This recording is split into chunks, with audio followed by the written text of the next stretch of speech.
Bonjour. Alors voilà, dans les quelques minutes qui suivent, on va construire ensemble une vraie conversation en français, simple mais bien concrète. Et tout ça en partant d'un seul verbe, un verbe vraiment surpuissant. Allez, on se lance. Vous connaissez forcément cette phrase célèbre de Shakespeare. Eh bien, elle détient la clé pour commencer à parler français.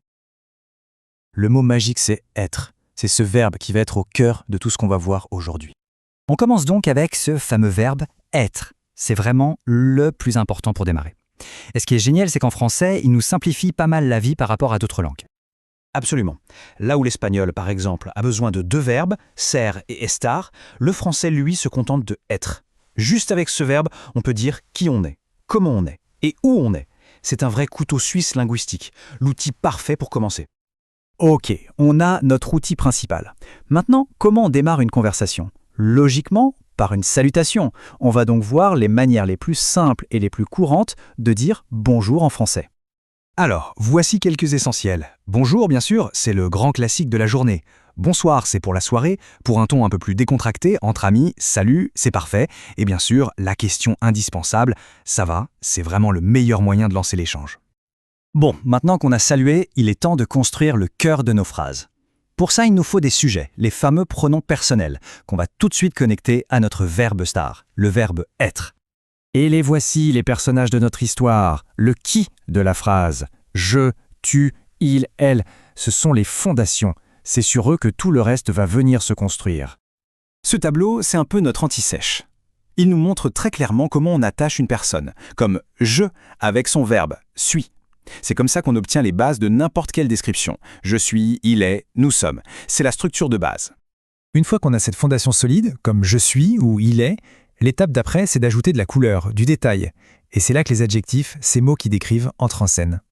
Et là, attention, on aborde une caractéristique clé du français, l'accord en genre. Ça veut dire quoi ? Simplement qu'un adjectif va souvent changer un peu de forme s'il décrit un nom masculin ou un nom féminin. On va voir ça tout de suite, c'est très visuel. Regardez, c'est assez simple.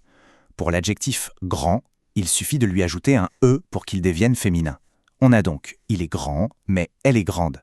C'est la règle générale, la plus fréquente. Et maintenant, un exemple un peu différent. Beau qui devient belle au féminin. C'est un cas irrégulier et ça montre bien que même s'il y a des règles, certains adjectifs très courants ont leurs petites particularités qu'il faut juste mémoriser. Allez, on assemble toutes nos pièces de Lego. On prend un pronom, disons « je ». On lui colle la bonne forme du verbe « être », « suis », et on termine avec une description, un adjectif comme « rapide ». Et voilà, le tour est joué. On a une phrase complète. « Je suis rapide ». C'est aussi simple que ça.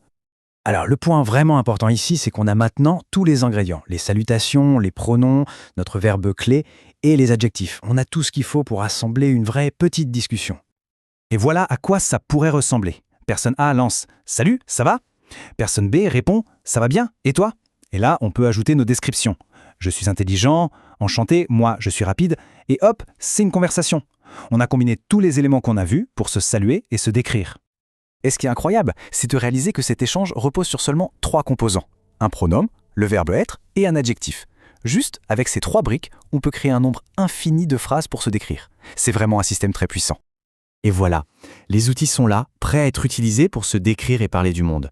La vraie question, maintenant, c'est par quoi va-t-on commencer ? Quelle sera la toute première phrase que l'on voudra construire ? La porte est grande ouverte.